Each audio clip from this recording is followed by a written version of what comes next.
Queridos, nós estamos fazendo uma série de pregações no livro de Marcos, acerca de Jesus, do chamado de Jesus para os seus discípulos, acerca do discipulado.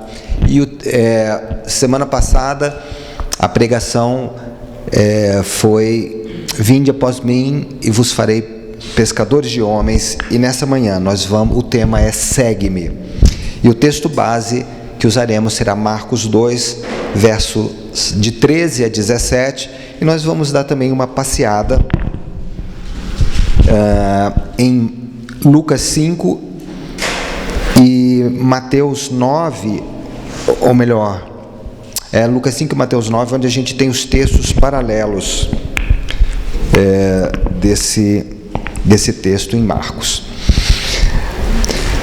Quem já procurou emprego, ou tem filho que procura emprego, sabe que os processos de seleção hoje numa grande empresa é uma coisa terrível, né? É uma coisa assim que está se tornando cada vez mais difícil, porque tem muita gente procurando emprego, não tem vagas para todo mundo, e as empresas têm se tornado cada vez mais seletivas na seleção ou na escolha dos seus trabalhadores, dos seus colaboradores. Então, um RH de uma grande empresa hoje geralmente tem psicólogos, tem outros profissionais da área, e os candidatos passam por entrevistas dificílimas, geralmente são muitos candidatos, se pede para fazer redações, né, entrevistas, por que eu devo contratar você? E as pessoas às vezes até não sabem muito bem o que responder, ou se embaralham ali na hora, né? Até diploma de curso superior está sendo pedido para postos de trabalho que não necessariamente precisa de curso superior, né? Por exemplo, representantes da indústria farmacêutica, um vendedor, né? E você precisa de ter curso superior. Postos de trabalho que precisam de curso superior, pede-se pós-graduação. Então, uma coisa bem difícil, né?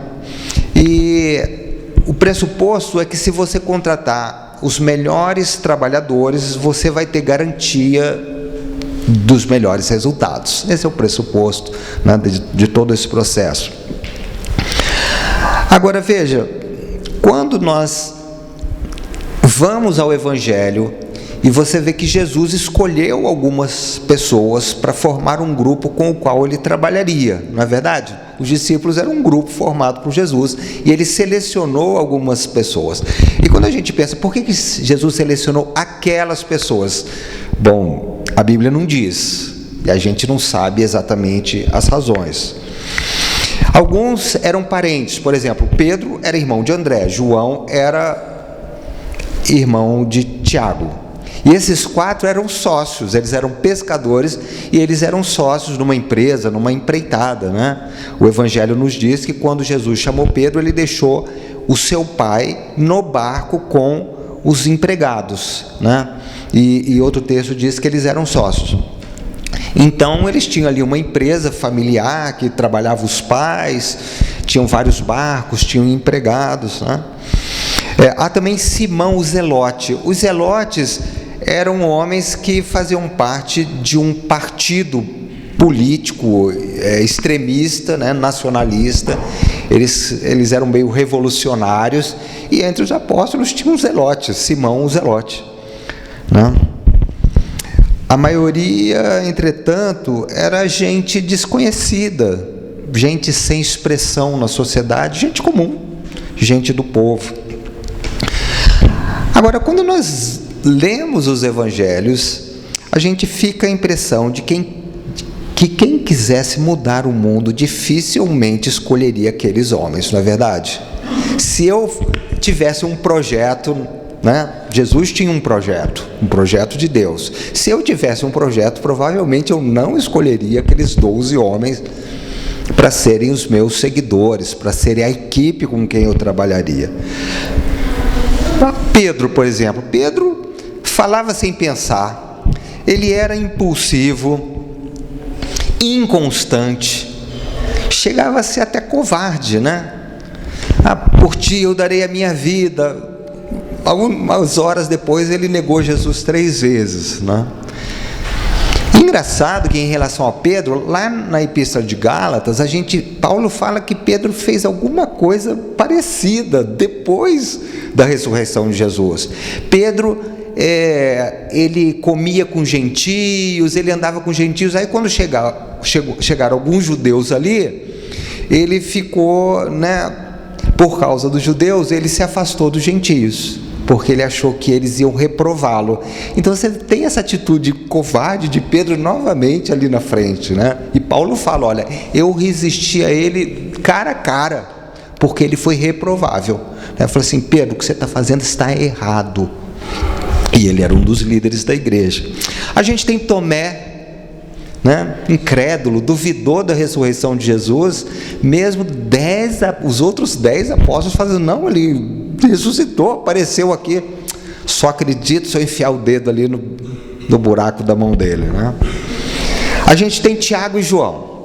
Tiago e João é um caso sério, né?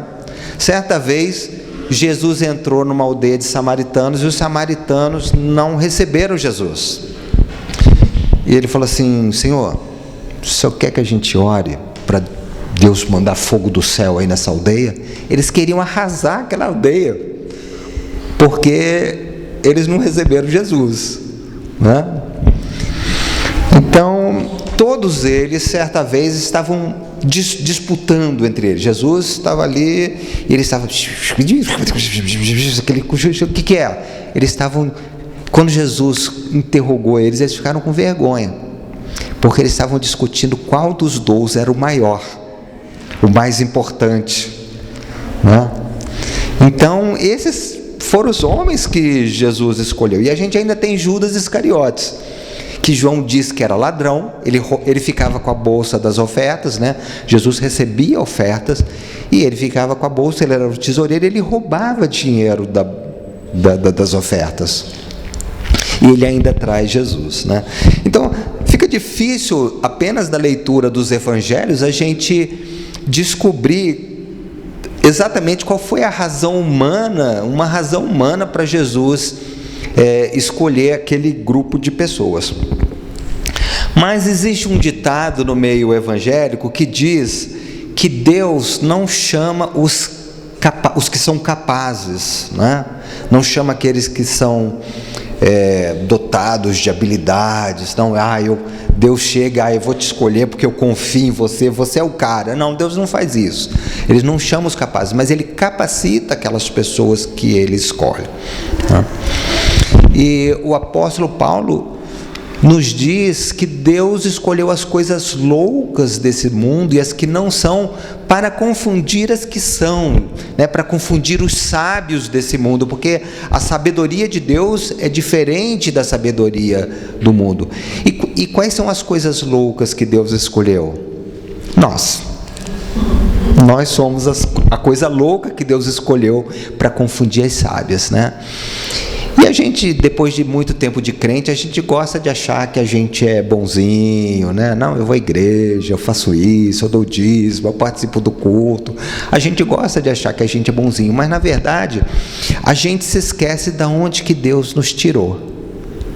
E aonde estaríamos se Deus não tivesse alterado o curso da nossa vida? Onde você estaria, onde eu estaria, onde nós estaríamos se Deus não tivesse entrado na nossa vida e não tivesse mudado a direção, não tivesse mudado o curso das nossas vidas? Nós éramos Pedro, nós éramos Tiago e João, nós éramos Tomé. Os evangelhos narram a chamada de 7 apóstolos, né? São 12, 7 deles, a chamada que Jesus fez, estão descritas nos evangelhos.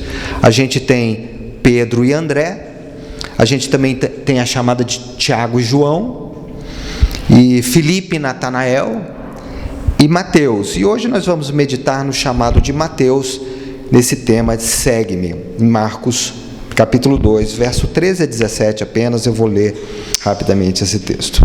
De novo saiu Jesus para junto do mar. Aqui é o mar da Galileia, tá? Eles estavam na cidade de Cafarnaum. E toda a multidão vinha ao seu encontro e ele os ensinava. Quando ia passando, viu a Levi, filho de Alfeu, sentado na coletoria e disse-lhe: segue-me. Ele se levantou e o seguiu. Achando-se Jesus à mesa na casa de Levi, estavam juntamente com ele e com os seus discípulos muitos publicanos e pecadores, porque estes eram em grande número e também o seguiam. Os escribas dos fariseus, vendo-o comer em companhia dos pecadores e publicanos, perguntavam aos discípulos dele: por que come e bebe ele com publicanos e pecadores? Tendo Jesus ouvido isto, respondeu-lhes: os sãos não precisam de médico, e sim os doentes. Não vim chamar os justos, e sim os pecadores. Quando nós lemos esse texto e o paralelo em Lucas 5, a Bíblia diz que Jesus chamou Levi, o filho de Alfeu, mas esse mesmo texto está no Evangelho de Mateus, capítulo 9, verso 9, e lá mostra que era Mateus. Então a gente sabe que Mateus e Levi eram a mesma pessoa.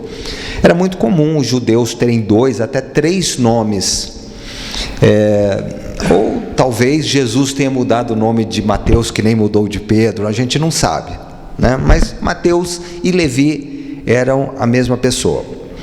E aqui o texto, os 3 textos nos dizem que Mateus era um publicano. Quem eram os publicanos? Os publicanos eram funcionários públicos, um tipo de funcionário público. Eles trabalhavam para os romanos e eles cobravam impostos, né? Então, Mateus era aqui um auditor da Receita Federal, né? Um fiscal do CMS aí. Ele cobrava impostos das pessoas. E eles eram famosos porque eles cobravam valores indevidos, né? Então eles, como todo fiscal, ele conhecia as leis, ele cobrava as pessoas, mas ele cobrava mais do que a pessoa devia. E lógico, a diferença ele colocava no bolso, né? Então eles eram duplamente odiados. Primeiro porque eles trabalhavam para o inimigo, que eram os romanos, os conquistadores, né? O povo de Israel estava subjugado pelos romanos e eles trabalhavam para os conquistadores. Segundo, eles eram corruptos, eles aceitavam suborno, eles cobravam mais do que era devido. Então o povo odiava os publicanos. Diversos textos dos evangelhos, você vai escutar assim, essa expressão, publicanos e pecadores, porque eles eram equiparados por Jesus ou pelos evangelistas a pecadores, né? Em certa parte,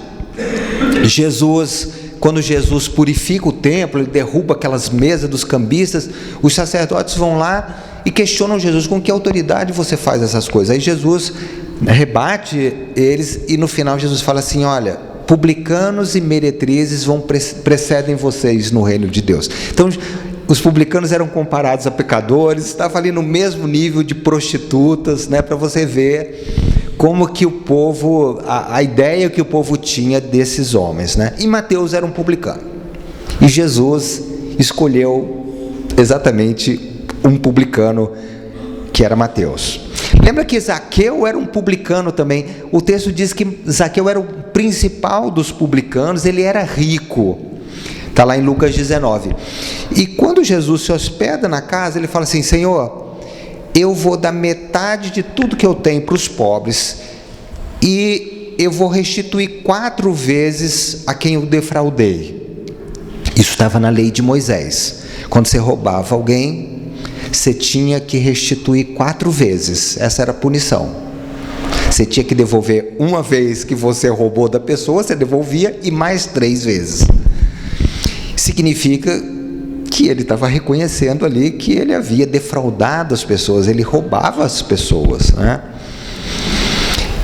Então Jesus está passando por ali, encontra Mateus sentado na coletoria, que era o lugar onde ele trabalhava. Então Mateus estava ali trabalhando, coletando impostos, e Jesus então olha para Mateus e o chama.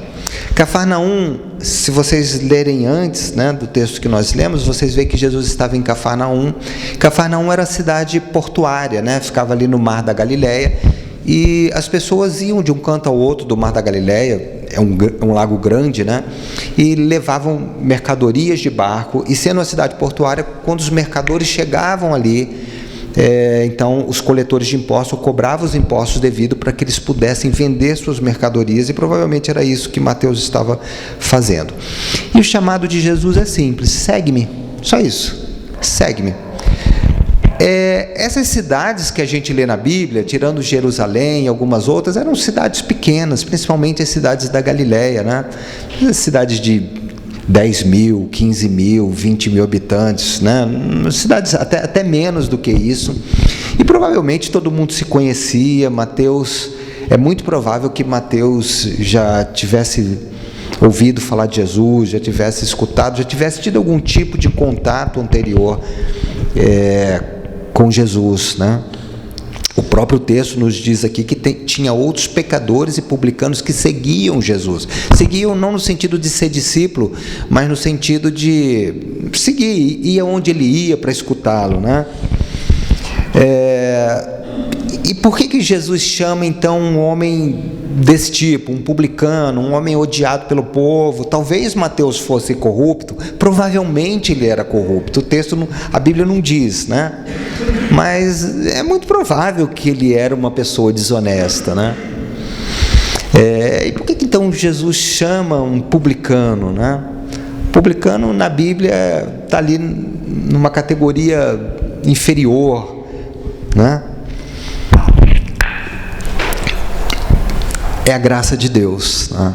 Exatamente porque Deus não chama as pessoas que são as melhores, não chama as pessoas que são as mais capacitadas, não chamam, como se diz, né, a nata da sociedade. Não, ele chama os humildes, ele chama os quebrantados, ele chama aquelas pessoas que se colocam diante dele sabendo quem são, porque diante de Deus, nenhum de nós é nada, né? Então, quando a gente acha que é alguma coisa, isso se torna um impedimento para Deus trabalhar na nossa vida, isso se torna um impedimento para Deus nos usar no seu reino.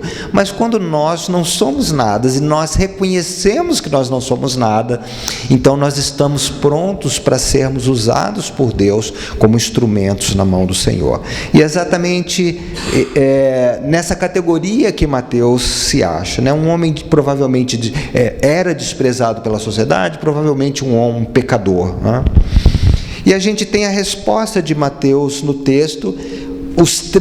As três narrativas no Evangelho sinóticos de Mateus, Marcos e Lucas é igual, né? Ele simplesmente se levantou e o seguiu. Mateus não discutiu com Jesus, Mateus não argumentou, Jesus também não argumentou nada com Jesus. Olha, eu acho que você deve me seguir por causa disso, senão você vai para o inferno. Não, nada disso. Segue-me. Mateus larga o que ele está fazendo e segue Jesus. Mas ele estava trabalhando, ele era um funcionário público, e ele simplesmente deixa tudo aquilo para seguir a Jesus. Quando a gente lê esse texto, a gente não imagina o custo pessoal para Mateus seguir a Jesus, mas provavelmente foi um custo alto. Ele tinha uma situação financeira boa, os publicanos, eles eram bem de vida, exatamente porque eram desonestos, porque roubavam, né, porque aceitavam corrupção. E tanto é assim que na sequência, aqui no texto de Marcos, não diz que simplesmente na sequência ele aparece em casa num jantar, num banquete. Mas no outro texto nos diz que ele deu um banquete para Jesus. Ou seja, ele não só seguiu Jesus, como ele deu um banquete para Jesus na sua própria casa, em que compareceram muitas pessoas, muitos publicanos e pecadores. Então, a gente tem que entender que ele tinha uma casa grande, ele tinha uma situação financeira boa, a ponto dele poder dar um banquete para muitas pessoas. E quando Mateus segue Jesus, ele estava abandonando a sua fonte de renda. Então, houve um custo pessoal para Mateus seguir a Jesus. Alguém pode falar assim: ah, mas Pedro, Tiago, João e André também largaram o trabalho deles como pescadores. É verdade, mas eles tinham uma empresa, e era uma empresa familiar que tinha empregados, o pai deles trabalhava ali, a gente fica sabendo disso no Evangelho. Então provavelmente quando ele sai da empresa, a empresa continuou, e eles podem até terem continuado recebendo renda dessa atividade. Mateus não, quando ele para de trabalhar, ele perdeu sua fonte de renda. Então há um custo para Mateus seguir a Jesus. Mas a gente então vê essa transformação que segue na vida de Mateus. Ele, se você abrir sua Bíblia rapidamente lá em Lucas 5, 29, que é o texto paralelo, o texto diz assim, olha: então lhe ofereceu Levi um grande banquete em sua casa. Não foi apenas um banquete, foi um grande banquete, e numerosos publicanos e outros estavam com eles à mesa. Ou seja, Mateus, ele seguiu Jesus, ele passou a ser um seguidor de Jesus, e para marcar esse fato, ele oferece um banquete a Jesus e convida os seus colegas de trabalho. Numerosos publicanos vieram, e pecadores, você vai encontrar essa expressão muitas vezes, publicanos e pecadores. Então Mateus convidou seus amigos para estarem com Jesus, e na sequência do texto a gente vê que essa atitude foi criticada pelos fariseus, Por que Jesus por que o mestre de vocês come e bebe com publicanos e pecadores? Porque um judeu religioso, ele jamais entraria na casa de um gentio, de um pecador, de alguém que não fosse uma pessoa de respeito, que participasse da sinagoga. Ele jamais entraria. E Mateus encheu a casa dele de publicanos e pecadores como ele, e Jesus estava ali comendo com aquelas pessoas. E Jesus então o repreende com uma parábola, Marcos 2,17.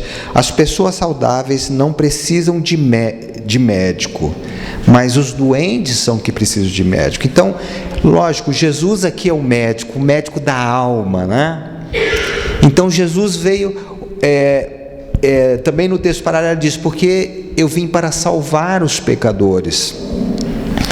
Então um pecador precisa de Jesus. Quem é muito bom, quem é santinho, não precisa de Jesus, Quando eu me converti, a gente ia evangelizar lá em Minas, a gente pregava o evangelho para as pessoas, ia de casa em casa, batia na porta, isso era comum, E você falava ali do evangelho, aí a pessoa falava para você: não, mas pessoal muito católico assim, eu não mato, não roubo, não bebo, eu sou um bom pai de família, não minto, E ele não aceitava a mensagem, porque o que ele estava dizendo?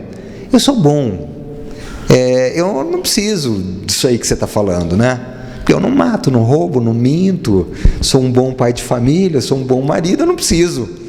Então Jesus não veio para quem é bom, Jesus veio para os pecadores, dos quais eu sou o principal, como diz Paulo, Então Jesus fala: olha, quem precisa de médicos são os doentes, E aqui estão os doentes, esses são os doentes da alma, esses são os pecadores, foi para eles que eu vim, E os religiosos da época de Jesus rejeitaram o evangelho exatamente porque eles achavam que eles não precisavam, porque eles eram bons.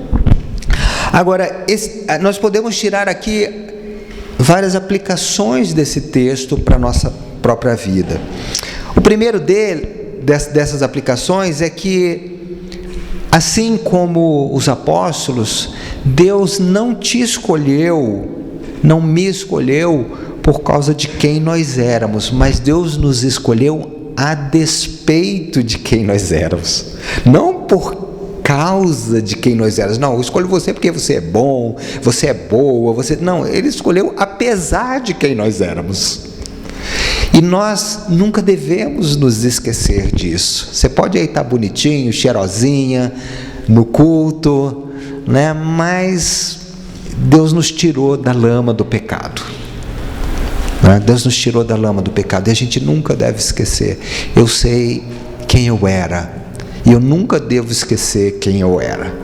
Eu era Mateus, eu era Tomé, eu era Pedro, eu era Tiago e João, eu era Judas. E Deus, pela sua maravilhosa graça, me escolheu, me tirou da lama do pecado e me trouxe para um lugar de dignidade em Jesus. Isso é a graça de Deus. Segue-me. Jesus um dia chegou para cada um de nós aqui e disse: segue-me. A segunda aplicação que nós podemos fazer desse texto é que, começando com aqueles 11 discípulos imperfeitos, 11 porque Judas suicidou-se, Começando com aqueles 11 discípulos imperfeitos, Deus mudou o mundo para sempre. Esse mesmo Pedro, esse mesmo Tiago, João, Mateus, Tomé, com esses 11 apóstolos imperfeitos, Deus mudou o mundo. De tal forma que hoje, para cada 3 habitantes desse planeta, um é cristão. 2,5 bilhões de pessoas, se dizem cristãos, porque esses homens foram transformados por Deus e cumpriram o chamado do Senhor. A terceira aplicação que nós podemos fazer desse texto é que o mais importante não é quais são as habilidades que nós temos na nossa vida.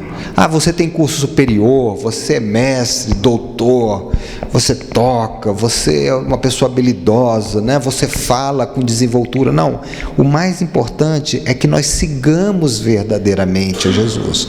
Esses homens imperfeitos mudaram o mundo porque eles seguiram a Jesus, cada um deles.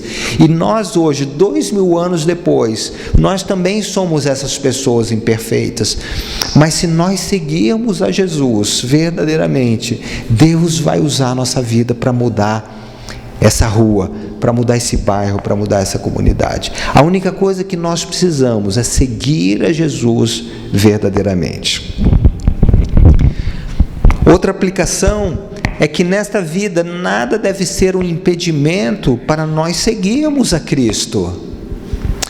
Mateus pagou um alto preço, ele tinha um bom emprego, ele tinha uma boa situação financeira e ele largou a sua fonte de renda para seguir a Jesus. E esse é um exemplo para nós. Há um preço para seguir Jesus. Jesus cita isso dos 2 caminhos, o caminho largo, o caminho apertado. Há um preço, há um custo. Há algo a pagar para seguir a Cristo, mas nada deve ser um impedimento, nem o nosso casamento, nem a nossa família, nem o nosso trabalho. Não significa que você vai ter que largar o seu trabalho como Mateus, não significa nada disso, mas significa que no nosso coração nada deve se tornar para nós um ídolo, a ponto de nós adorarmos aquilo e não adorarmos a Deus. Se eu vou seguir a Jesus, Jesus tem que ser a coisa mais importante na minha vida, mais do que meu casamento, mais do que minha família, meus filhos, meu trabalho, mais do que a própria vida. Uma quinta aplicação é que, como discípulos, nós devemos usar nosso relacionamento para levar outras pessoas a Cristo. Esse é o nosso chamado. Tem gente que fica pensando: eu vou ser um missionário, sair daqui para a China, mas ele não fala para Jesus, para o vizinho de porta. O que adianta? Nós precisamos usar. Deus chama algumas pessoas para ir, mas Deus chama todos nós para usarmos os nossos relacionamentos para compartilhar o amor de Deus, para compartilhar o Evangelho. Quem que Mateus chamou para o banquete? Os colegas de trabalho, os publicanos. Ele encheu a casa dele de publicanos e pecadores, porque eles eram os amigos de Mateus. E foi esses que ele convidou para estar na sua casa junto com Jesus. E você também, você tem um colega de trabalho, você tem um vizinho, você tem um parente, e Deus espera que cada um de nós usemos os nossos relacionamentos para levar o Evangelho para aqueles que ainda não têm a salvação. E a última aplicação é que amar o nosso próximo e levá-lo a Cristo é mais importante que qualquer aspecto formal da religião. Os fariseus não podiam entrar na casa de pecadores. Isso fazia parte da religião. Mas Jesus mostra para eles, ele diz assim: vocês precisam aprender o que significa misericórdia quero e não sacrifício. Sacrifício era o que estava na lei, na religião formal. Misericórdia era o que Deus queria que estivesse no coração deles, não é? Então, no texto paralelo, Jesus foi registrado isso. Quem precisa de médico são os doentes e não os sãos, mas vocês precisam aprender o que significa misericórdia quero e não sacrifício.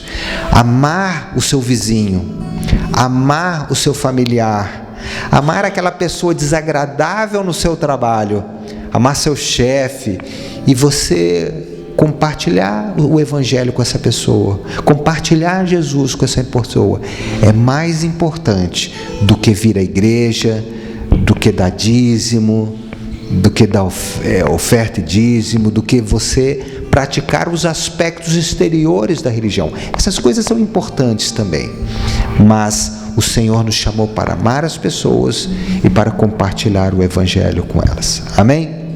Que o chamado de Mateus, o pessoal até disse que ele é meu xará, né? O Mateuzinho.